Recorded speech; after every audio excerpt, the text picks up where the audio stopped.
আমি রাসেল আহমেদ আপনাদের স্বাগত জানাচ্ছি 24 ঘন্টা অনুষ্ঠানে প্রেজেন্টেড বাই হাতিল। সমসাময়িক বিষয়গুলো নিয়ে আলোচনা করব।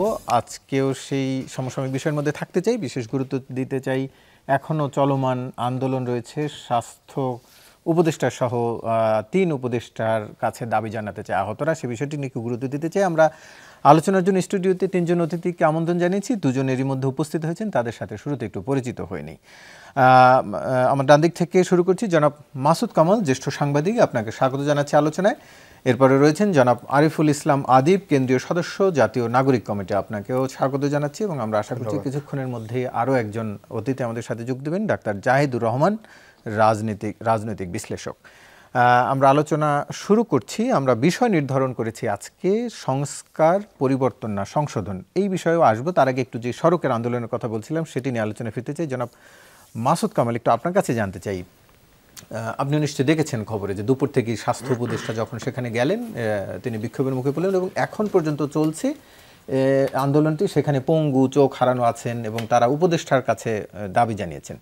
3 মাস পর আজকে ব্রিটিশ হাই কমিশনারকে মূলত দেখাতে গিয়েছিলেন স্বাস্থ্য উপদেষ্টা, এবং সবার সাথে দেখা না করার কারণে, বিশেষ করে 3 তলায় যেসব আহতরা ছিলেন তাদের সাথে দেখা না করার কারণে মূলত বিক্ষোভের সূত্রপাত। একটু আপনার কাছে এর বিশ্লেষণটা জানতে চাই। দেখেন, একটা কথা আমি বলি, স্বাস্থ্য উপদেষ্টা যিনি আছেন উনি কিন্তু নিজে ডাক্তার না। তো ওনার সঙ্গে দেখা করলে পরে এই যারা আহত ছিলেন তাদের রোগ ভালো হয়ে যেত, তাও কিন্তু না। এটা হলো কি জানেন, এটা একটা পুঞ্জীভূত ক্ষোভ। এই পুঞ্জীভূত ক্ষোভের একটা বহিঃপ্রকাশ একটা ইস্যুতে ঘটেছে। আসলে কিন্তু দেখা করা না করা খুব বেশি একটা ইম্পর্টেন্ট না। একটা মানুষ, যখন আপনি আমাকে 3 দিন ধরে না খাওয়া রাখছেন, আমি খেতে চাচ্ছি, আপনি আমাকে খাওয়া দিচ্ছেন না, হঠাৎ করে এখন আপনার সঙ্গে আমি বসছি, আপনি হয়তো আমাকে একটা পুরনো কলম দিলেন, কলমটা কিন্তু ইস্যু না, আমার না খেয়ে থাকাটা ইস্যু। এবং না খেয়ে থাকতে পারে আমি এত বিরক্ত যে আপনি কিছু একটা করলে আমার মেজাজ খারাপ হয়ে যাচ্ছে। এখানে সেই জিনিসটা ঘটছে, আর কিচ্ছু না। এখানে এই যারা এত বড় একটা আন্দোলন হলো, এই আন্দোলনের প্রথম আমি অনেক ছাত্রদের মুখে শুনছি যারা নাকি এই বৈষম্যবিরোধী আন্দোলন করে, তাদের মুখে আমি শুনছি তাদের মূল দাবিটা কী ছিল। তাদের 1 নম্বর দাবি ছিল যারা আন্দোলনে আহত অথবা নিহত হয়েছেন তাদের, যারা আহতদের সুচিকিৎসা এবং নিহতদের জন্য ক্ষতিপূরণ এবং তালিকা করা। এটা কিন্তু তাদের মূল দাবি ছিল 1 নম্বর। তারপরে রাষ্ট্র ক্ষমতায় যাবেন, কে যাবেন, কীভাবে যাবেন, সেটা তো পরে আলাপ। ইমিডিয়েট প্রবলেমটা কী ছিল, এইটা ছিল। তো 3 মাসেও কিন্তু সমাধান হয়েছে, অথচ এটা করার জন্য কি করতে হতো, খালি একটা অর্ডার দিতে হতো। এমনকি এর আগে টিএসসি তো বিক্ষোভ করেছিলেন এর আগেও, এবং তারা তো চিকিৎসা করে না। আমার কাছে মনে আছে এইখানে এই আপনাদের এখানে এসে, এটা হয় না আপনার অগাস্টের 20-22 তারিখের দিকে হবে, হাসনাত আবদুল্লাহ আসছিল এখানে। সে এখানে বৈশাখে বলে গেছে, এই স্বাস্থ্য উপদেষ্টা সে বলছে যে আপনারা পারতেছেন না, আপনারা এখনও স্টুডেন্টদেরকে এবং আহতদের কোনো সুচিকিৎসার ব্যবস্থা করতে পারছেন না, বলে গেছে। কিন্তু তারপর পুরো সেপ্টেম্বর গেছে, অক্টোবর গেছে, কেন এটা হলো না? তাহলে এই লোক, আমি এটা বারবার বলি, অনেক সময় আমি বলছি কিন্তু বারবার, এটা একটা জিনিস হলো কি, এই যে সরকারটা হয়েছে, এই সরকারের ধরেন এখন 24 জন আছে, 24 জন না, এই 24 জনের মধ্যে 5 থেকে 6 জন, ধরলাম 6 জন অথবা বড় জোর 7 জন ছাড়া, আর বাকি যে 24 থেকে আমি 7 বাদ দিই, তাহলে 17 জন। এই বাকি 17 জন মেন্টালি, ফিজিক্যালি অথবা ফিনান্সিয়ালি অথবা কোনোভাবে কোনো না কোনো ফর্মে তারা এই আন্দোলনের সঙ্গে ছিল না, কেউ ছিল না। এরা কোথাও একটা বিবৃতি দেয় নাই, কারোর সঙ্গে 2টা কথা বলে নাই যে বাবারা তোমরা ভালো করতেছো, তাও বলে নাই। এরা কেউ আন্দোলনকে ওন করে না। আমি একেবারে দায়িত্ব নিয়ে বলতেছি, এরা কেউ আন্দোলনকে ওন করে না। নজরুল বোধহয় 2-1 কথা বলেছিলেন শেষের দিকে, আসিফ নজরুল। আমি তো বললাম ওই যে 5-7 জন, হ্যাঁ 5-7 জন বললাম যে 6 থেকে 7 জন। এর চেয়ে বেশি আপনি পাবেন না খুঁজে, আপনি গুনেন বসে বসে পাবেন না খুঁজে। ওই 3টা স্টুডেন্ট আর যদি মনে করেন আসিফ নজরুল আর রিজওয়ানা হাসান, তারপরে ধরেন এরকম আপনার আদিলুর রহমান থাকতে পারেন, এরকম কয়েকটা। আর কে দেখেন তো আপনার, কে পাবেন না ভাই। তো তাদেরকে আপনি বানাই গেছেন উপদেষ্টা। তো তারা কি এই আন্দোলন যদি ফেল করে তাদের কিছু যায় আসে? বাসার মধ্যে আলী ইমাম মজুমদার বাসায় শুয়ে আসছিল, আন্দোলন ফেল করলে আবার বাসায় শুয়ে পড়বো, কোনো তারা কিন্তু বিস্তানেরই বাসায় বিস্তানেরই শুয়ে পড়বো। কিন্তু এই যে পোলাপানগুলি, এরা যাবো কই?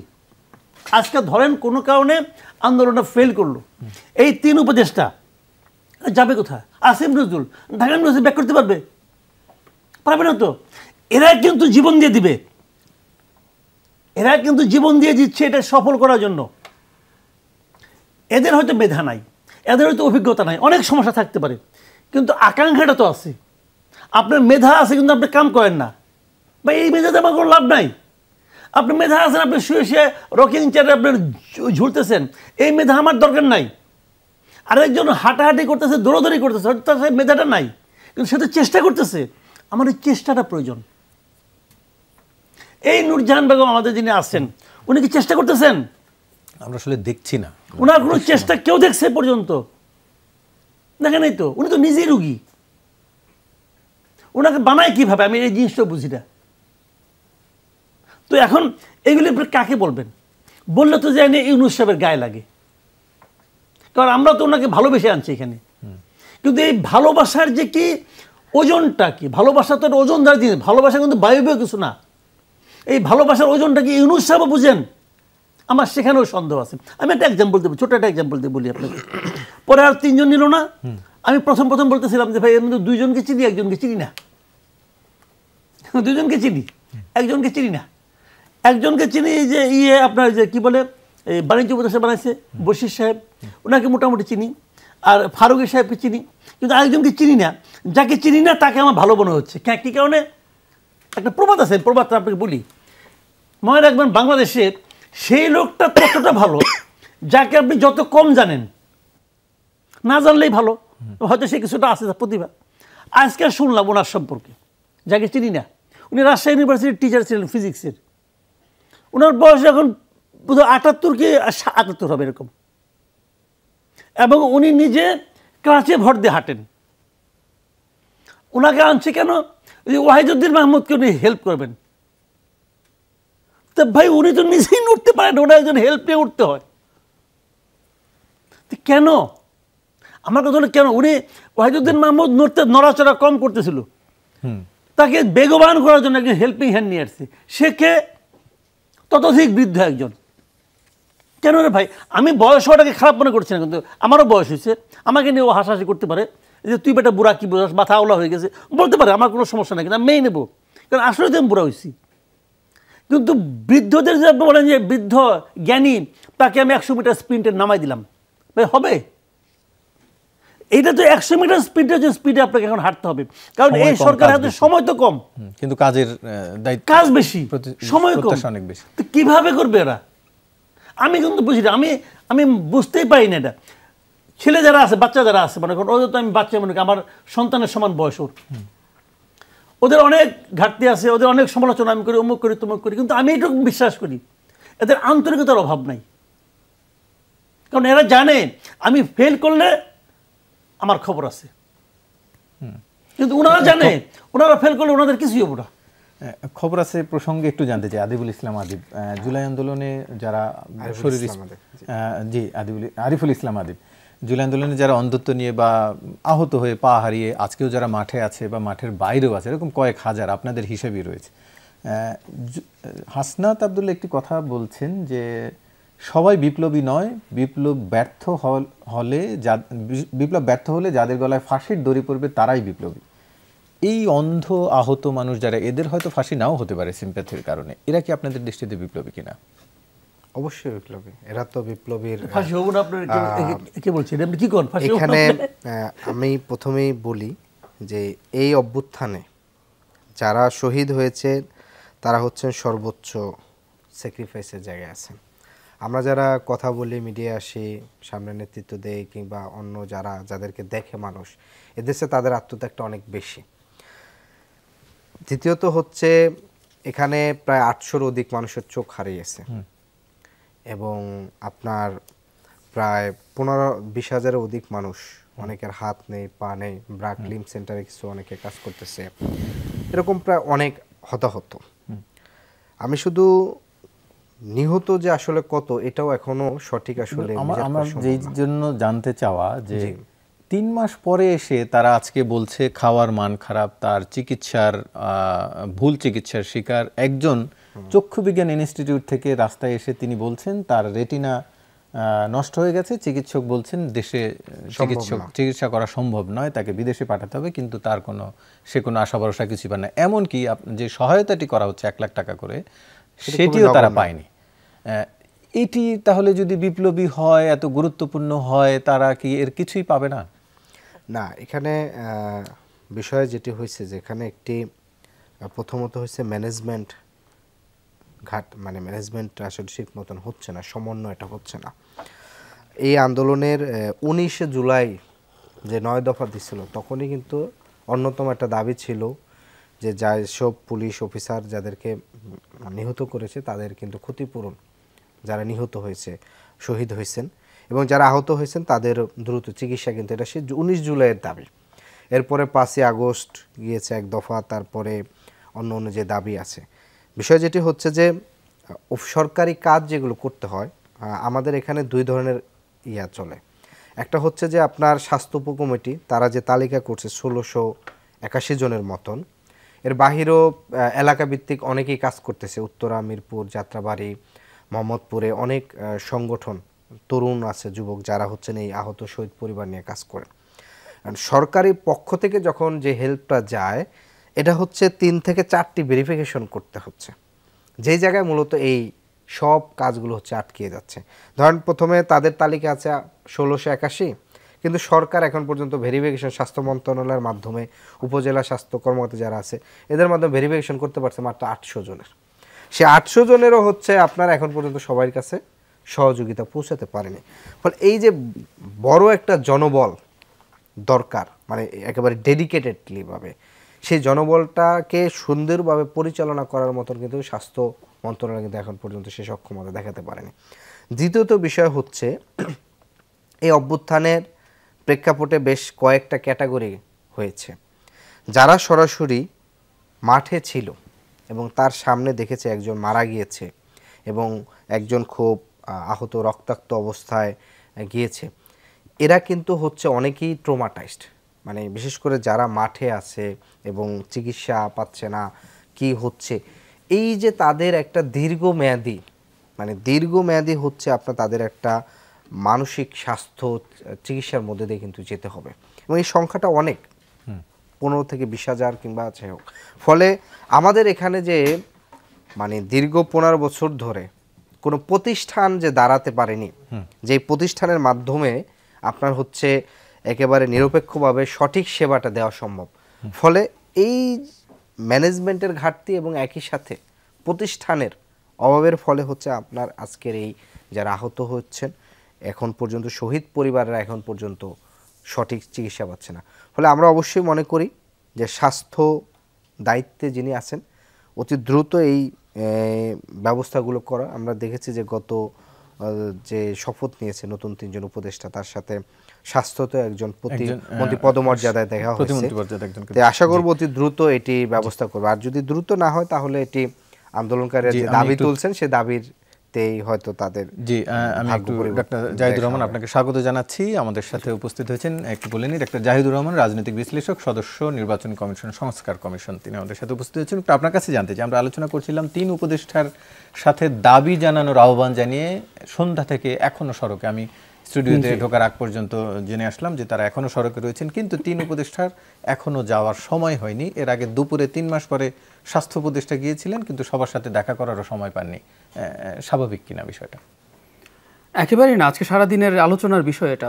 মানে আমরা অন্য সব কিছু বাদ দেই, সরকারের নানান ক্ষেত্রে বেশ কিছু ইস্যু আছে যেগুলো সরকার প্রত্যাশিত স্ট্যান্ডার্ড হয়তো অর্জন করতে পারেনি, এবং আমি অনেক ক্ষেত্রেই সরকারকে ছাড় দিতে প্রস্তুত আছি। কারণ যে ব্যাকগ্রাউন্ডে এই সরকার দায়িত্ব নিয়েছে, ইনফ্লেশন কন্ট্রোল করা যাচ্ছে না, আমরা যারা বেসিক অর্থনীতি বুঝি যে এই যে কন্ট্রোল করা যাচ্ছে না, এটার জন্য প্রিভিয়াস সরকারের লেগেসি আছে, আইন শৃঙ্খলা রক্ষার ক্ষেত্রে কিছু কিছু। তারপর আমরা ব্যাকগ্রাউন্ড যদি চিন্তা করি, খারাপ করছে না, কিন্তু আরও কিছু কাজ করার স্কোপ ছিল। কিন্তু এই একটা জায়গায়, মানে এই সরকারের যদি একটা প্রায়োরিটি হতো, সেটা এই একটা জায়গা। আজকে যে আহতরা করলেন, এবং আমাদের খুব এমনি এসব নিউজ সারা পৃথিবীতে যাবে, এবং ঘটনাচক্রে এখানে ব্রিটিশ হাই কমিশনার প্রেজেন্ট ছিলেন আজকে তার সাথে। সো খুবই ডিজাস্টারাস একটা সিচুয়েশন। এখন এই আহতরা দফায় দফায় এই ধরনের চেষ্টা করেছেন সরকারের দৃষ্টি আকর্ষণের জন্য। আদিব নিশ্চয়ই জানবেন, তারা বিভিন্ন প্রোগ্রাম করেছেন, এরকম একটা প্রোগ্রামে আমি নিজে ছিলামও। তারা প্রোগ্রাম করেছেন, তাদের কষ্টের কথা বলেছেন, তাদের চিকিৎসার সংকটের কথা বলছিলেন। আমি যেহেতু আসতে একটু দেরি হচ্ছে, আমি শুনছিলাম অনলাইনে আদিব তখন কথা বলছিলেন যে কিভাবে ভেরিফিকেশনের দেরি হচ্ছে ইত্যাদি। আমি এমনি সিম্পল একটা কথা বলি, ধরেন এই খাতে আমাদের বেশ কিছু টাকা অপচয় হবে, সমস্যা নেই, ভেরিফিকেশন ঠিকঠাক মতো হবে না, অপচয় হবে কিছু টাকা, ক্ষতি নেই তো। কিন্তু আমি দ্রুত করার জন্য ওই অপচয়টা মানবো না। আমার এইটা হলো সবচেয়ে প্রায়োরিটির জায়গা। মানে এর চেয়ে মর্মান্তিক কোনো ঘটনা, এবং আমি এটার জন্য একা স্বাস্থ্য মন্ত্রণালয়কেও দায়ী করতে চাই না, ফ্র্যাঙ্কলি স্পিকিং। কারণ হচ্ছে যেটা হতে পারতো, আস্তে একটা ডিফারেন্ট টাস্ক ফোর্স তৈরি হতে পারতো, এর সাথে রিলেটেড সব মন্ত্রণালয় মিলে আমাদের এই সরকারের 1 নাম্বার প্রায়োরিটি, যিনি মারা গেছেন তার পরিবারের কাছে আমরা আর্থিক সহায়তা পৌঁছানো, তার পরিবারকে তার ভবিষ্যৎ চালানোর মতো ব্যবস্থা করতে কিছু সময় নিলাম। কিন্তু যে মানুষগুলো আহত হয়েছেন, এবং একজন ডক্টর হিসেবে আমি এটা খুব ভালো মতো জানি, বা আমরা কমন সেন্স দিয়েও বুঝি, কিছু কিছু জিনিস আছে দেরি হওয়া মানে হচ্ছে ঝুঁকি তৈরি হয়ে যাওয়া। দেরি হওয়া মানে, বিশেষ করে সার্জিক্যাল কেসগুলো, দেরি হওয়া মানেই হচ্ছে আপনার ঝুঁকি তৈরি হবে, এবং সেটা হয়তো আর ঠিক মতো হবে না। আপনার পা ট্রিটমেন্ট যদি ঠিক মতো না হয়, প্রবাবিলিটি থাকবে যে আপনার ওই পাটা অ্যাম্পুটেট করতে হবে, কেটে ফেলতে হবে। সো এই পরিস্থিতিগুলো তো হয়েছে, এবং এটা কোনোভাবেই নিতে পারে না। এবং সরকারের ব্যর্থতার, মানে এই একটা জায়গায় আমি বহু জায়গায় সরকারকে ছাড় দিয়েছি, সরকারের ইভেন একটু আগে একটা টক শোতে সরকারের বেশ কিছু ব্যর্থতার কথা কেউ বলছেন, আমি ডিফেন্ড করার চেষ্টা করেছি যে সরকার কি পরিস্থিতিতে কি প্রেক্ষাপটে দায়িত্ব নিয়েছে। কিন্তু এই একটা জিনিস আমি অ্যাকসেপ্ট করতে পারি না। আজকে আমাদের উপদেষ্টারা বা আমরা যারা আছি, আমরা যারা একটা মুক্ত বাংলাদেশ দেখছি বলে মনে করি, দীর্ঘদিন আমরা এই লড়াইয়ে ছিলাম, সবচেয়ে বড় প্রাইস যারা পে করেছে সেই মানুষগুলোর পাশে যদি আমরা না দাঁড়াতে পারি, আমাদের মতো অকৃতজ্ঞ কেউ তো হতে পারে না। এবং এন্টায়ার, আমি আবারও বলছি, ওনারা স্পেসিফিক করছেন স্বাস্থ্য উপদেষ্টাকে, আমি মোটেও সেটাকে দায়ী দিই না। ধরেন কথার কথা যে স্বাস্থ্য উপদেষ্টাকে যদি আমি মনে করি পেরে উঠছেন না, আরও আগে তার সহকারী দেওয়া বা একটা বিশেষ কমিটি করা, একদম সেটা সরকারের বিভিন্ন ডিপার্টমেন্ট যারা এটার সাথে ইনভলভড আছে প্রত্যেককে করা। ইভেন যে টাকা অ্যালট করা হয়েছে, মানে আমার কাছে এটা খুবই তুচ্ছ অ্যামাউন্টের টাকা মনে হয়। আহতদেরকে যে টাকা দেওয়ার কথা বলেছে, আর সব আহতকে কি আপনি একই গণহারে টাকা দেবেন? সবার কি একই রকম চিকিৎসা লাগে? একই সময়ের চিকিৎসা লাগে? একই জায়গায় রেখে চিকিৎসা হয় না? যে ব্যক্তি এখন পর্যন্ত চিকিৎসাধীন আছেন তার তো চিকিৎসার ব্যয়, এবং শুধু সেটা না, প্রত্যেকটা চিকিৎসার সময়ের সাথে দিয়েও হবে না, কিছু কিছু ট্রিটমেন্টের খরচ ইটসেলফ অনেক বেশি। সুতরাং আপনি গণহারে একটা টাকার কথা বলছেন। আমি আবারও বলছি, ধরুন ভুলভাবেও আমাদের এসব আহত কিছু মানুষের হাতে বেশি টাকাই চলে গেল, এর মধ্যে 5% 10% ভুল মানুষের কাছেই গেল, কিন্তু তার জন্য আমি 90% মানুষের কাছে ফার্স্ট টাকা পৌঁছতে পেরেছি, এটা কিন্তু কোনো সমস্যা ছিল না, এটা সহজ সমাধান ছিল। এটা এদের পেছনে কয়েকশো কোটি টাকা খরচ যদি আমি করি, কথার কথা কি আসে যায়? আমার 500 কোটি টাকা খরচ হবে এই আহতদের পেছনে, কি সমস্যা? এই দেশটায় আমাদের এই জিনিসগুলি দেখলে আমরা মনে করতাম জাস্টিস করতে পারছি আমাদের এই মানুষগুলোর সাথে। এবং এটা খুব মর্মান্তিক, তারা আজকে ঘুরে ঘুরে তাদের দাবির কথা বলছেন, তাদের চিকিৎসা নাই। মানে আমরা তো এই সরকার মনে করি শেখ হাসিনা সরকারের মতো মনে হয় যে মানুষকে ভুলে গেছে, মানুষের প্রয়োজন ভুলে গেছে। এটা কোনোভাবেই নেওয়া যায় না। যে আপনি প্রায়োরিটি লিস্টের কথা বলছিলেন, সেটি নিয়ে একটু আলোচনা করতে চাই, যে প্রায়োরিটি লিস্টে কোনটি আগে কোনটি পরে নেওয়া উচিত। জনাব মাসুদ কামাল, একটু আপনার কাছে জানতে চাই। আমরা দেখছি বা বলছি যে রাষ্ট্রের বিভিন্ন প্রতিষ্ঠান ধ্বংস হয়ে গেছে, যেটি বিগত সরকারের সময়, সেজন্য সংস্কার কমিশনও গঠন করা হয়েছে। এর মধ্যে একজন সংস্কার কমিশনের সদস্য আমাদের সাথে রয়েছেন। এছাড়া দ্রব্যমূল্য এখনকার সমস্যা, আপনিও এটি নিয়ে কথা বলেন, ট্রাফিক, আইন শৃঙ্খলা। কিন্তু এর মধ্যে এখন নতুন করে একটা বিতর্ক এসলো যে বঙ্গবন্ধুর ছবি কোথায় থাকবে কি থাকবে না। এটি আসলে এই সময়ের জন্য বিতর্কের জন্য মানে সিরিয়ালে থাকার কথা কিনা? দেখেন, এই অন্তর্বর্তীকালীন সরকার তো এটা, তাই না? এটা কিন্তু কোনো রেগুলার সরকার না। মানে একটা পলিটিক্যাল গভর্নমেন্ট ছিল, তারা চলে গেছে, আর একটা পলিটিক্যাল গভর্নমেন্ট আসবে। এর মাঝের সময়টাতে ঠেকা দেওয়ার জন্য এই সরকারটাকে আনা হয়েছে, এবং তাদের লক্ষ্য কিন্তু খুব সুনির্দিষ্ট, যে তারা একটা ভালো নির্বাচন দেবে, যে সে যাতে নাকি সাধারণ মানুষের মানে যে চিন্তাটা, তারা কেমন সরকার চায় সেটা বেছে নিতে পারবে। আর দ্বিতীয়ত তারা এমন কিছু সংস্কার করবে যে সংস্কারগুলো করলে পরে নতুন যে সরকারটা আসবে তারা চাইলেও স্বৈরাচারী হয়ে উঠতে পারবে না। এই তো মোটা দাগে এই দুটা জিনিস। এর সঙ্গে মানুষের আরেকটা প্রত্যাশা ছিল যে এইটা করতে যতদিন সময় লাগবে ততদিন যেন দেশটা ভালো চলে, ততদিন মানুষ যেন খুব বেশি একটা কষ্টে না থাকে। কিছু কষ্ট তো মানুষ করবেই, সেটা মানুষ মেনে নিতে রাজি আছে, যেন মোটামুটি চলে একটা মোটামুটি। কিন্তু এই তিনটাই এবং এই তিনটা করার জন্য তারা বিভিন্ন রকম পদক্ষেপ নিচ্ছে, সংস্কার কমিশন করতেছে, অমুক করতেছে, এগুলো সবাই তো ওই লক্ষ্যটা অর্জনের জন্য। কিন্তু আমি বুঝি না সেই লক্ষ্য অর্জনের জন্য বঙ্গবন্ধুর ছবি নামানোর প্রয়োজনটা কোথায়, ৭ই মার্চ দিবসটাকে বাতিল করার প্রয়োজনটা কোথায়? এটা করলে কি ওই লক্ষ্যটা দ্রুত অর্জিত হবে? এটা আমার কাছে ক্লিয়ার না। এখন তারা যে এই কাজটা করতেছে, আমি যেটা মনে করি, এই কাজটা কালকে মনে করেন আপনার পরশুদিন যে ঘটনা ঘটিয়েছে সার্জিস মাহফুজ আলম, আমি মনে করি সে একটা সংবিধান বিরোধী কাজ করেছে। আমি মনে করি ওনাকে বিচারের আওতায় আনা উচিত। আগের দিন তিনি সংবিধান নিয়ে আলোকে শপথ নিয়েছেন, এটা আমি মনে করি। কারণ উনি তো, আমার কথা হলো কি, যদি এই সরকার এসেই সংবিধানটাকে স্থগিত করে দিত, অথবা এসে সংবিধান বাতিল করে দিতে করে, কি প্রত্যেকটা সামরিক বাহিনী ক্ষমতা দখল করে সামরিক সরকার এসে প্রথম কাজটা কি করে? সংবিধানটাকে স্থগিত করে দেয়।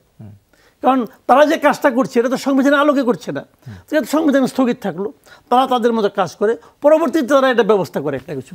তো আমার কথা হলো কি, যে আপনারা সংবিধানটা স্থগিত করে দেন, করেন, আমার কোনো আপত্তি নেই। বিশেষ কোনো ছবির প্রতি আমার কোনো প্রেম নাই রে ভাই। বাট আমার কথাটা হলো কি, আপনি সংবিধানটাকে রেখেছেন জীবিত অবস্থায়, রেখে এই সংবিধানের আলোকে শপথ নিয়েছেন, এবং শপথ নেওয়ার সময় আপনি বলেছেন যে আপনি সংবিধানটাকে সমুন্নত রাখবেন, বলেই আপনি সংবিধানে যেটা আছে 4 কতে সেটা আপনি লঙ্ঘন করতেছেন। কেন? আপনি ওই সময় শপথ নেওয়ার আগে বলতেন এই শপথের মধ্যে এই বাক্যটা আমার পছন্দ না, এই বাক্যটা আমি মানি না, এই বাক্য থাকলে আমি শপথ নেব না। তাহলে বুঝতাম যে আপনার মেরুদণ্ড আছে। তা তো করেন নাই। চেয়ারে বসার লোভে আপনি যে ওই যা বলছে ওভাবে আপনি সই করছেন, শপথ করছেন। শপথ নেওয়ার সময় আপনার খেয়াল ছিল না আপনি কি শপথ দিচ্ছেন? খেয়াল তো থাকা উচিত। তার মধ্যে আপনি এটা ফালাইছেন, ফলে পরে বলেন যে এটা নামলো, বাহাদুরি করতেছেন। বা এটা বাহাদুরি না, এটা অধ্যত্ব, এবং আপনি শপথ ভঙ্গকারী। পরিষ্কার কথা, আপনি শপথ নিলেন কেন? বলতেন আমি এই শপথ নেব না, এই বাক্যটা চেঞ্জ করে নিয়ে আসেন। এমন কোন আইন আছে ওই বাক্যটা থাকতে হবে? কোন আইন আছে নাকি ভাই? বললেই হইতো এই বাক্যটা কিন্তু বাদ দেন, বাদ দিত। ওই বাক্যের মধ্যে ওইটার মাধ্যমে শপথ নিতে হবে, এরকম তো কোনো আইন নাই। বাদ দেন না রে ভাই, সংবিধান স্থগিত করে দিই। এই সংবিধান তো আমিও পছন্দ করি না। এই সংবিধান পছন্দ করলে কি আমি সংবিধান সংস্কারের কথা বলতাম না তো। এই সংবিধানে অনেক ঝামেলা আছে। সংবিধান আপনারা স্থগিত করেন, যতদিন পর্যন্ত নতুন সংবিধান না হবে ততদিন পর্যন্ত সংবিধান স্থগিত বলে দেন। হাইকোর্ট আছে, সুপ্রিম কোর্ট আছে, একটা অপশন নিয়ে আসেন, হয়ে গেল। কিন্তু আপনি তা করবেন না। আপনি সংবিধানটা রাখবেন, রেখে ওটার মধ্যে সংবিধান সমুন্নত রাখার জন্য শপথ করবেন, কইরা সংবিধান ভাঙবেন, ভেঙে বলবেন যে আমি এটা বাহাদুরি করলাম। না, এটা বাহাদুরি নয়। আপনি কি করছেন? আপনি এটা করেন, আপনার মাথার মধ্যে আপনি মেধাবী নাকি মূর্খ আমি জানার দরকার নাই, কিন্তু আপনি তো এখন তো আপনি উপদেষ্টা, এটা তো আমি অস্বীকার করতে পারবো না। উপদেষ্টা হিসাবে আপনার অনুসারী, আপনার মন্ত্রণালয়ে অনেক লোক আছে। এখন তারাও যদি এটা অনুসরণ করা শুরু করে যে এই সংবিধানের যেগুলো আমার পছন্দ না হবে সেটা আমি নাও মানতে পারি, তারা তো অন্য একটা পছন্দ, সেটা মানলো না, আমি মানবো না। কেন মানবো না? আমাদের উপদেষ্টা তো যেটা ওনার পছন্দ এটা মানে না, আমিও মানবো না। কারণ ওনার হয়তো অন্য একটা পছন্দ না। তো আপনি কি সারা দেশে আপনার এই অধ্যত্বটাকে ছড়াই দিতে যাচ্ছেন? এটা করলে কি আপনার সরকার চলবে? নাকি মানুষ মানবে? মানুষের কাছে নিজেকে হাস্যকর কেন করেন আপনারা? জি, জনাব ডাক্তার জাহিদুর রহমান, একটু আপনার কাছে জানতে চাই যে উপদেষ্টা মাহফুজ আলম তো এরপরে, এই বিতর্কের পরে আরেকটি কথা তিনি বলেছেন, কেউ যদি সরকারি অফিস থেকে, সেখান থেকে আমি একটি লাইন পড়ছি, কেউ যদি সরকারি অফিস থেকে শেখদের ছবি সরানোর কারণে আক্ষেপ প্রকাশ করেন তবে তিনি এই গণ অভ্যুত্থান ও গণমানুষের চেতনারই নিন্দা জানালেন। এটিই কি গণমানুষের মূল ফোকাসের জায়গা ছিল কিনা? মূল ফোকাস না হলেও এটার মধ্যে মানুষের ফোকাস ছিল। আমি মাসুদ কামাল ভাই যেভাবে বললেন সেটা নিয়ে একটু লিগাল ইস্যু আলোচনা করি। সেটা হচ্ছে সংবিধান লঙ্ঘন হয়েছে, উত্তর হয়েছে, কারণ 4 কতে আছে, এটা হয়নি। আচ্ছা, এখন আমি পাল্টা একটা কথা যদি বলি, এই সরকার তো আরেকটা জায়গায় সংবিধান লঙ্ঘন করেছে, এখন সেটাও কি তার শপথ ভঙ্গ হয়েছে বলে তাদেরকে কি আমরা এখন শাস্তির আওতায় আনবো? সেটা হচ্ছে বাংলাদেশের সংবিধান বলছে কোনো একটা সংসদ ডিসলভ হওয়ার পরবর্তী 90 দিনের মধ্যে নির্বাচন হতে হবে। 90 দিন পেরিয়ে গেছে, নির্বাচন তো হয় নাই। তাহলে কি সেটাও করব? তাহলে কি এখানে শপথ ভঙ্গ হয় নাই? তাহলে কি উপদেষ্টা পরিষদের শপথ শেষ, তারা বাতিল? খেয়াল করব, আমরা সরকার একটা অধ্যাদেশ জারি করছে, এটাকে কেউ মিসইন্টারপ্রিট করার চেষ্টা করছেন, যেখানে সরকারের বেশ কিছু কাজের দায় মুক্তি দেয়া হচ্ছে, সেগুলো নিয়ে আদালতেও প্রশ্ন তোলা যাবে না, তাদের এন্টায়ার এই সময়ে নিয়োগ থেকে শুরু করে সংবিধান এবং আইন ঘটিত কিছু ব্যত্যয় যখন হবে, আমরা সংবিধান স্থগিত করি নাই, কিন্তু নিশ্চিতভাবেই কিছু ব্যত্যয় হবে এবং এগুলো পরবর্তী একটা পার্লামেন্টে এগুলো র্যাটিফাইডও হতে হবে, এগুলোকে ইনক্লুড করে নিতে হবে, কারণ আপনি তো সংবিধান ভঙ্গ করেছেন, যেহেতু সংবিধান আপনি স্থগিত করেন নাই। সেই বিবেচনায় যদি বলি, এই সংবিধান ভঙ্গ করাও একটা লিগ্যাল ফ্রেমওয়ার্কের মধ্যে আসবে।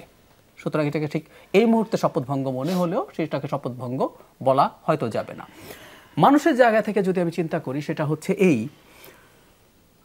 শেখ মুজিবুর রহমানের সব মূর্তি ভেঙে ফেলা হয়েছিল, ভাস্কর্য সব ভেঙে, মিউরাল ভেঙে ফেলা হয়েছিল।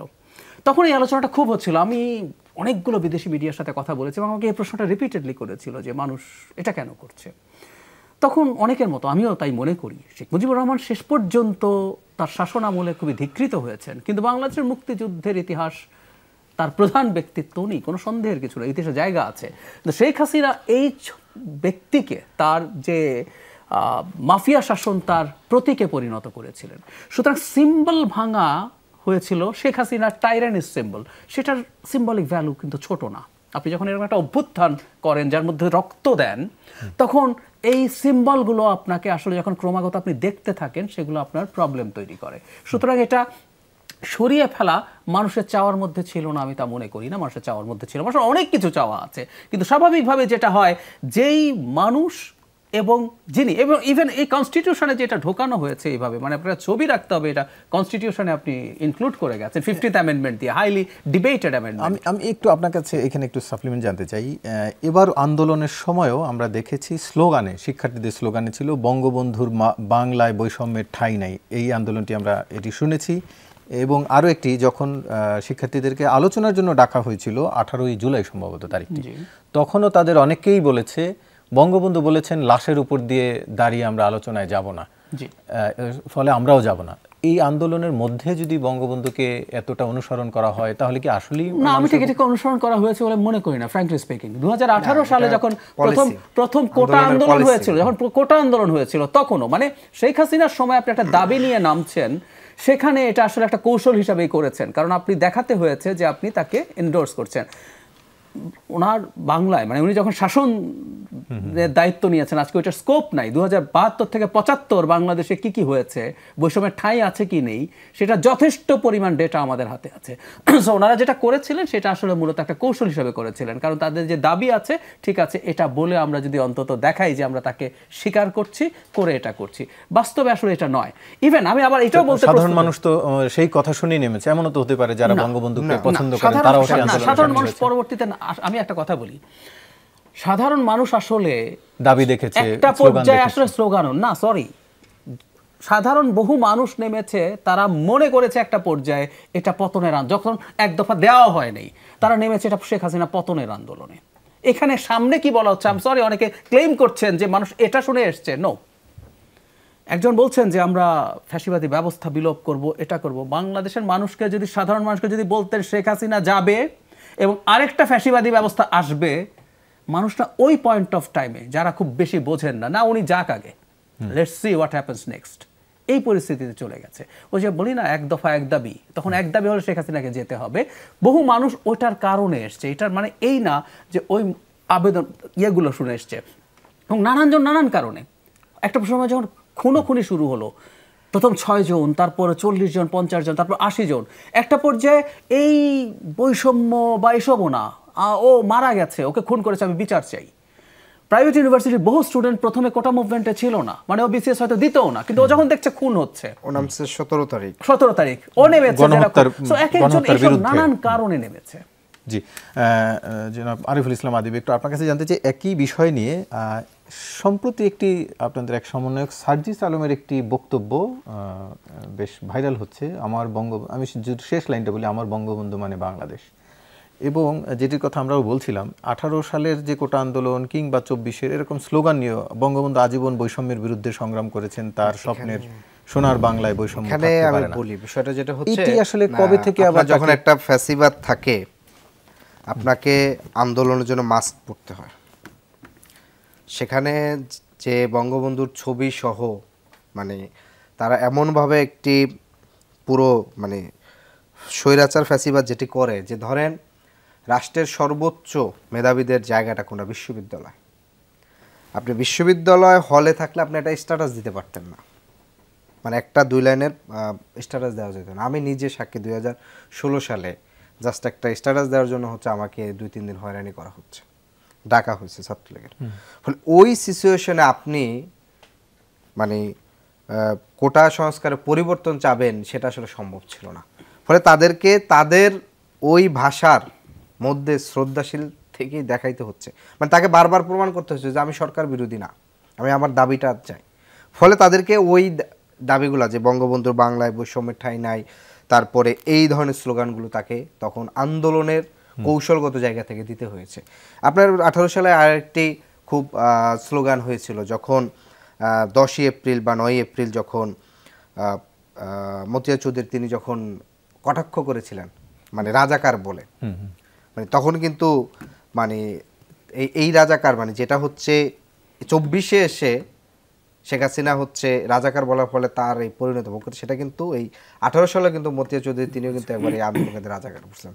ফলে তখনও কিন্তু শিক্ষার্থীরা কিন্তু সেটা কিন্তু খুব সুস্পষ্টভাবে এটা প্রতিবাদ করেছিল। ফলে মানে বঙ্গবন্ধুর বাংলায় বৈষম্যের ঠাঁই নাই, মানে এই স্লোগান মানেই হচ্ছে এখানে বঙ্গবন্ধুকে গ্লোরিফাই করে না, বরং মুখোশ পড়েছে না, এটা হচ্ছে আন্দোলনের কৌশল। মানে আপনি যখন হচ্ছে একটা জায়ান্টের সামনে আপনি হচ্ছে যুদ্ধ, মানে এটা একটা লড়াই, মানে গত 15 বছর ধরে বিরোধী দলগুলো কি ধরনের নির্মম নির্যাতনের মধ্যে দিয়ে গেছে এটা তো তারা সাক্ষী, মানে নির্মম নির্যাতনের ফলে তাকে আন্দোলনের জায়গা থেকে এমনকি সর্বশেষ কিন্তু এই 9 জুলাই যেদিন হচ্ছে আদালত বলে দিয়েছিল যে 4 সপ্তাহের জন্য 9 জুলাই স্থগিত, তখন কিন্তু শাহবাগে কিন্তু স্লোগান উঠেছিল যে হাইকোর্ট না রাজপথ। ফলে এই যে শেখ হাসিনা তার ফ্যাসিবাদকে দীর্ঘায়িত করার জন্য মানে প্রত্যেকটি প্রতিষ্ঠানকে জনগণের বিপক্ষে নিয়ে বিরুদ্ধে নিয়ে যে জায়গাটি আন্দোলনে এরকম আর কি কি মুখোশ পরা হয়েছিল? না না, এটা হচ্ছে শুধুমাত্র যেহেতু এখানে তাকে একটি দেবতার জায়গায় নিয়ে যাওয়া হয়েছিল এবং ফ্যাসিবাদের মানে একটা সিম্বলের জায়গায় পরিণত করা হয়েছিল শেখ মুজিবকে, এবং তারকে এই পূজনীয় জায়গায় নিয়েই মূলত হচ্ছে আওয়ামী লীগ তার ফ্যাসিবাদটাকে দীর্ঘায়িত করছে। আপনি তার জন্য আলাদা আইন করছে, শেখ মুজিবের পরিবারের জন্য আলাদা আইন, তাদেরকে কোনো কটূক্তি করা জানবো, তো ফলে তাকে এটা একটা মানে তিনি একটা ধর্মের জায়গায় মানে কটূক্তি করলে মানে অবমাননা, মানে এই যে ধর্মীয় জায়গায় যাওয়া মুজিববাদকে একটা ধর্মের জায়গায় নিয়ে যাওয়া, ফলে সেই মুহূর্তে তো আপনাকে হচ্ছে আন্দোলনের কৌশল আপনাকে নিতেই হবে। একটু বিষয় বলবো যে একবার যদি 30 সেকেন্ড সময় থাকবে, সেটা হচ্ছে যে মাসুদ ভাই একটা বিষয় বলছেন স্পষ্টভাবে যে আজকে সংবিধান লঙ্ঘনের জন্য বিচার চাওয়াটা, এই বাংলাদেশে বর্তমানে 1 নম্বর দাবি তো হচ্ছে যে জুলাই হত্যাকাণ্ড হয়েছে সেই হত্যাকাণ্ডের জন্য আওয়ামী লীগের বিচার চাওয়াটা। আমি জানি না তিনি কতবার তার পূর্বে এই বিষয়ে তিনি দাবি তুলছেন, কিন্তু এখন তিনি হচ্ছে সংবিধানের ইস্যুতে কিন্তু যারা আন্দোলন করেছে তাদের এই জায়গাটিতে তিনি দাবি তুলছেন, বলছেন যে জনগণ কি আসলে কিনা শেখ মুজিবের ছবি থাকবে কিনা। তিনি বেশ সোশ্যাল মিডিয়া সক্রিয় আমি মনে করি, বা যেহেতু জায়গার থেকে তিনি দাবি দেখলে বুঝবেন জনগণের এটা অন্যতম একটা দাবি ছিল, তারা হচ্ছে শেখ মুজিব কিংবা হচ্ছে এই যে 5ই আগস্টের ইস্যুতে। সেটি কিভাবে প্রমাণ করে যে জনগণের এই দাবি ছিল? আপনি দাবি দেখেন তার এই যে সে যে ছবি সরাতে যে বাধ্য হয়েছে এবং হচ্ছে সে আমরা দেখেছি আগের দিন একজন সমন্বয়ক স্ট্যাটাস দিয়েছেন, এর পরের দিন উপদেষ্টা গিয়ে সেটি সরিয়েছেন। না, আগের দিন সমন্বয়ক শুধু স্ট্যাটাস দেন নাই, আপনারা হচ্ছে এখানে সমন্বয়ক স্ট্যাটাস দিচ্ছেন কেন, এটি হচ্ছে একটা গণদাবি উঠেছে, কারণ হচ্ছে যখন যে 2 দিন উপদেষ্টা যখন হচ্ছে আপনার ওই ছবি রেখে যখন হচ্ছে এই আপনার হচ্ছে প্রোগ্রাম করছেন, সেটি কিন্তু একটি সামাজিক যোগাযোগ মাধ্যমে একটি চরম বিতর্ক তৈরি করছে, এবং আমাদেরকে কন্টিনিউয়াসলি আমাদের তো যেহেতু সেটার মানদণ্ড কি আসলে আমি সেটাই জানতে চাচ্ছিলাম, যে এটা এক্স্যাক্ট আপনি কোনো মানদণ্ড দিতে পারবে না, কিন্তু হচ্ছে এই জনগণের যে প্রত্যাখ্যান সেটা তো 5ই আগস্টে সে প্রত্যাখ্যান করেছে। সেটা কি এমন যে আপনারা কয়েকজন চাইছেন বলে সেটা আমরা কয়েকজন চাইছি, বিষয়টা এরকম না।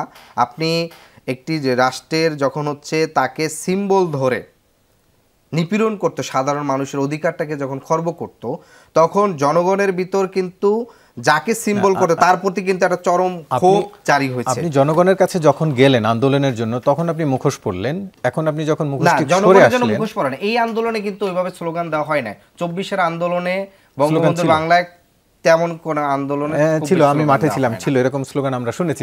আচ্ছা, আমরা আলোচনার অনেক অনেক অন্যদিকে চলে যাচ্ছে। একটা জাহিদুর রহমান, একটু আপনার কাছে জানতে চাই, উপদেষ্টা নিয়োগের প্রতিবাদ করা চট্টগ্রামে 6 জনকে আটক করা হয়েছে, পরে মুচলেকা দিয়ে ছেড়েও দেওয়া হয়েছে, এবং এটি একটু জানতে চাওয়া যে আসলে এই আটকের প্রক্রিয়াটাকে কিভাবে দেখছেন? আসলে সরকার কি চাইছে যে কেউ প্রতিবাদ না করুক, সবাই সহমত? ভাই, এই আমি খুব মন দিয়ে খবরটা পড়েছিলাম, এবং যে ব্যাখ্যা দেয়া হয়েছে সেই পুরনো কালের ব্যাখ্যা, শেখ হাসিনার ব্যাখ্যা। এটা হচ্ছে এনাদেরকে ধরে নিয়ে দেখা হচ্ছে তারা হিজবুত তাহরিরের সদস্য কিনা, পুলিশের পক্ষ থেকে বলা হয়েছে। মানে আমরা খেয়াল করি আগেও ছিল বিখ্যাত কথা, শিবির কিনা এবং তখন আপনি যা কিছু যা আছে তাই করতে পারেন। এই হচ্ছে তাদের মূল সন্দেহের জায়গা। এবং আপনি যেটা বলেছেন, আমি আসলে এটা খুবই অ্যালার্মিং সাইন হিসেবে দেখতে চাই। এতদিন পর্যন্ত কিন্তু সরকার অনেক ক্ষেত্রে খুবই সহনশীল আচরণ দেখিয়েছে, এবং সহনশীল হওয়া তো আসলে কোনো প্রিভিলেজ না, এটা আমাদের রাইট যে সরকার এই প্রতিবাদগুলো নেবেন।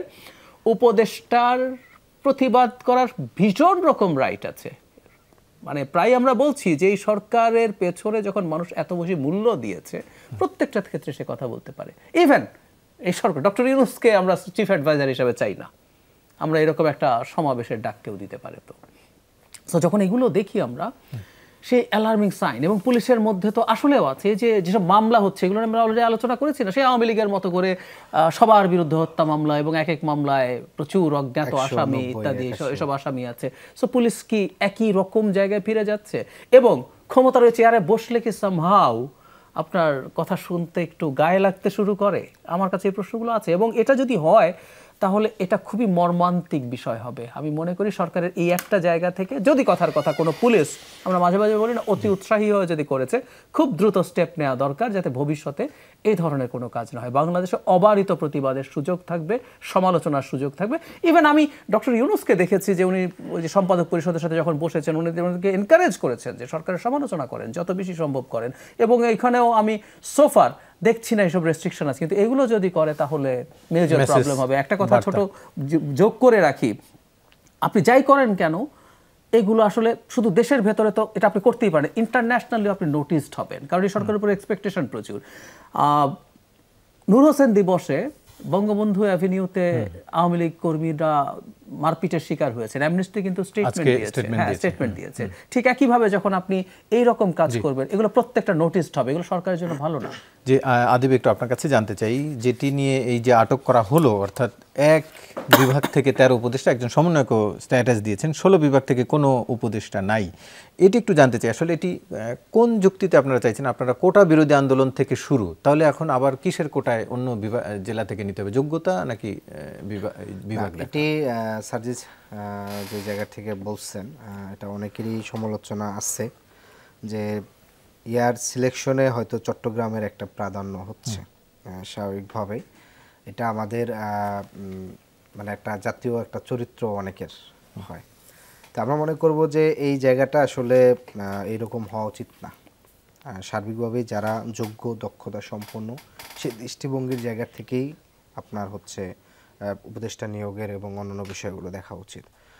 আর আরেকটা বিষয় হচ্ছে যে এই মুহূর্তে আসলে কি করা দরকার, সবার আগে আমি মনে করি যে সকল যে ক্রাইসিসটা যেভাবে ম্যানেজমেন্টগুলো চলতেছে, যে আগে এই আহতদের জন্য এবং শহীদ পরিবারের জন্য অতি দ্রুত, মানে সেটা সম্ভব হলে আগামী 15 দিনের মধ্যে দ্রুত একটা টাস্কফোর্স করে তাদের কিভাবে বাসায় পৌঁছে দিতে পারে, তাদেরকে ডেকে এনে তাদেরকে ডিসি অফিসে যে নিজেদেরকে প্রমাণ করা যে আমার ছেলে আহত হয়েছে, নিহত হয়েছে, মানে এই যে তাদেরকে একটা প্রক্রিয়া, মানে এই যে আমলাতান্ত্রিক যে জটিলতাগুলো আমরা বলে থাকি, এই জটিলতাগুলো অতি দ্রুত নিরসন করে দ্রুতভাবে তাদের করা। দ্বিতীয়ত হচ্ছে এই হত্যাকাণ্ডের জন্য দায়ী যে আওয়ামী লীগের বিচার প্রক্রিয়া দ্রুত শুরু করা। কারণ এই বিচার প্রক্রিয়ার মুখোমুখি তাকে করতে না পারলে আপনি হচ্ছে একজন লোক হচ্ছে একটা থাপ্পড় মারছে, মানে এখন আমাদের যে সমস্যাটা হচ্ছে, যারা কথা বলছেন যেহেতু এখন মুক্ত বাংলাদেশে, যে যারা একজন থাপ্পড় মারছে তার সময় আপনি যে বিচারটা দাবি করবেন, আর যে মেরে ফেললো মানে এটা হচ্ছে আমি অর্থাৎ প্রায়োগিক জায়গায় বলছি, এই আন্দোলনটা বিচারের হতে হবে। দাবিটা জনাব- সর্বোচ্চ জনাব সব মাসুদ কামাল, জায়গা একটু থেকে আপনার কাছে জানতে দ্রুত চাই, দাবি করা আর কি। আজকে আপনি নিশ্চয়ই খেয়াল করেছেন তেতুলিয়ায় সিপিবির সাধারণ সম্পাদক রুহিন হোসেন প্রিন্স বক্তব্য দেওয়ার সময় শেখ হাসিনার দোসর বলে ব্যানার মাইক্রোফোন ছিনিয়ে নেয় বৈষম্য বিরোধী ছাত্র আন্দোলনের নাম দিয়ে একদল শিক্ষার্থী। ইদানিং এই দোসর শব্দটা আগের জামাত শিবিরের মতো শোনাচ্ছে কিনা? হ্যাঁ, তখন বলা হতো যে আগুন সন্ত্রাসী, একটা না, এটা খুব কমনই ছিল কিন্তু, এবং এটা বলে বলে বলে বলে তারা এটা এস্টাবলিশ করার চেষ্টা করছিল। তো আমার কথাটা হলো জানেন, যে কথাটা জাহেদও বললো যে সবাইকে কথা বলার সুযোগ দিতে হবে। আপনি যে দেবেন না, না দিয়ে আপনার কাছে মনে হবে আপনি জিতে গেছেন, কিন্তু আসলে আপনি জেতেন নাই। শেখ হাসিনা কিন্তু ভাবছিল সে জিতে গেছে, হুট করে একদম ধরে আনতেছে কি কি নাম, উদ্ভট নাম, আনসারুল্লাহ বাংলা টিম, এটা কোনো নাম হলো? এটা তো মাথার থেকে বানিয়ে বলছে, ওই তাৎক্ষণিকভাবে একটা নাম দিয়ে দিল আনসারুল্লাহ বাংলা টিম। তো এগুলি তো ভাই মানুষের কাছে তো প্রশ্ন উদ্রেক করে। এই প্রশ্নগুলো কিন্তু আলটিমেটলি এই গভর্নমেন্টেরই কিন্তু ক্রেডিবিলিটিকে নষ্ট করবে, সারা দুনিয়াব্যাপী নষ্ট করবে, তাই না? এবং এটা হওয়া উচিত না। আপনি যত কিছুই বলেন না, স্বৈরাচারের দোষর তারে আমি কথা বলতে দেবো না, স্বৈরাচারী দোষর তারে মামলা দিয়ে দিলাম, সেই মামলা নাই তা হোক, সেই স্বৈরাচারী দোষর। স্বৈরাচারী দোষর কে না দোষর এটা ভাই আপনি বলার কে? আপনি মামলা দেওয়ার সবাই 72 জন 73 জন দিয়ে দিলেন নাম, সবাই স্বৈরাচারী দোষর। ওইখানে সে ছিল কি ছিল না আলোচনা নাই কোনো। এই যে দেখলাম কি হলো, পরশুদিন দেখলাম ইয়েতে প্রথম আলোতে একটা নিউজ আসছে, 72 না শেখ হাসিনা সহ কজনের বিরুদ্ধে মামলা হয়েছে, ওই লোক মরেই নেই। যমুনা টিভিতে এখন এই একটা ঘটনা কিন্তু হাজার হাজার না, কিন্তু ঘটনা কিন্তু একটা, কিন্তু এক্সাম্পল কিন্তু একটাই লাগে, এক্সাম্পলের জন্য কিন্তু একটাই লাগে। এখন এইটা করবে কি, এই একটা ঘটনা কিন্তু সারা দুনিয়ার কাছে কিন্তু অন্য অন্য ঘটনাগুলিকে দুর্বল করে দেবে, হালকা করে দেবে। এগুলো ঠিক হচ্ছে না। এবং এটা তো ওই ফরম্যাট, এই মামলার যে ওই যে যেমন জেরা খান পান্না মামলাটা, বাদী বলতেছে আমি চিনি না তারে, মামলা করছে কে? মামলা করছে বিএনপি এবং জামাতের আইনজীবীরা, তাদের অতি উৎসাহ হয়ে গেল। আবার দেখেন এখন কি হয়েছে, এই যে নতুন যে বাণিজ্য উপদেষ্টা হলো তার বিরুদ্ধে মামলা, তার বাদীকে খুঁজে আনা হয়েছে, সেও বলতেছে ওনাকে আমি চিনি না। এখন এটা কিন্তু মানুষ বলতেছে তাহলে কি, তাহলে যে লোকটা নাকি প্রতিবাদ করতে পারতেছে অথবা যে লোকটা সরকারের পার্ট হয়ে যাচ্ছে তার ব্যাপারে চিনি না, আর বাদ বাকি সবাইকে চিনি, কাউকে চিনি না। তাহলে এই এক্সাম্পলগুলি খারাপ। এই এক্সাম্পলগুলি শুরুতেই থামানো যেত কিন্তু থামানো হয় নাই। জি, শেষ করতে হচ্ছে, থামানো উচিত বা সম্মিলিতভাবে এগিয়ে নিতে হবে। আজকে শেষ করছি। আপনাদের তিনজনকে ধন্যবাদ এতক্ষণ সাথে থাকার জন্য। দর্শক আপনাদেরও ধন্যবাদ জানাচ্ছি। শেষ করছি আজকে 24 ঘন্টা।